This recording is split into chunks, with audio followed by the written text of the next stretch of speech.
Welcome to LivesNotWasted.com. My name is David Bunce, and today we're going to be talking a little bit about an aspect of Easter, if you will. I have been writing on this whole blog about Easter, about the importance of the sacrifice of Christ's resurrection, and indeed it is imperative. Without the resurrection of Christ, then his death and crucifixion meant nothing, and indeed even our faith would be pointless. However, I also wanted to think about something else. You had the time of where Jesus was crucified, and then you also had his resurrection. But what about the time in between? Can you imagine what it was like for those 3 days? When he was crucified, laid in the tomb, and then they still spent all of Passover, and then they had the whole day before of silence, of nothing. And I just began to think about this. What was the reaction of the disciples, and what were they thinking? I know they had heard many, many times Jesus talk about being raised again on the third day, something else about the third day, just again and again and again. However, hearing about it could not have made them completely know for sure. And as soon as they see him crucified, any thoughts or guesses they had were now thrown to the side, and they no longer knew for sure what was going to happen. So I just thought, if I were there, what would I be thinking? I now see that my Savior has just been crucified, has been killed brutally, and now he's laid in a tomb. He's dead.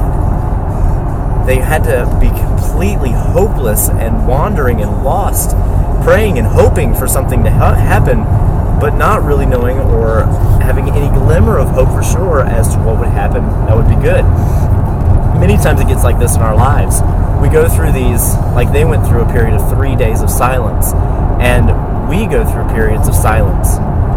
We pray, we read our Bibles, we hope for things to change, things to become better, and we keep our faith and trust in Jesus Christ, but we don't know what's going to happen. And so instead, we just sit there wandering and waiting and hoping, and there's silence. And what happens? Do we trust the words of Jesus Christ or not? And that's ultimately what it came down to for the disciples. Were they going to trust what Jesus had said or not? Or are we going to be like Thomas and doubt, where we're going to think, even though we see his promises coming true, are they really from him, or are they just something else? And many times we can be like Thomas. Even after Jesus was resurrected on the third day, he came back and talked to his disciples, and still he did not believe.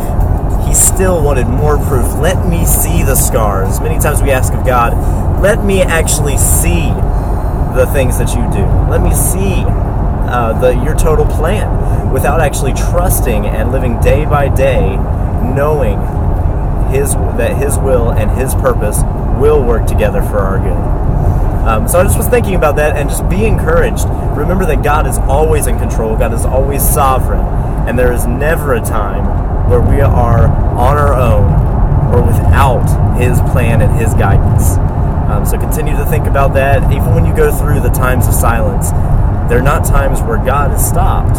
It's just the times where we have stopped trusting. Right now I'm actually on the road going to a Hawk Nelson concert.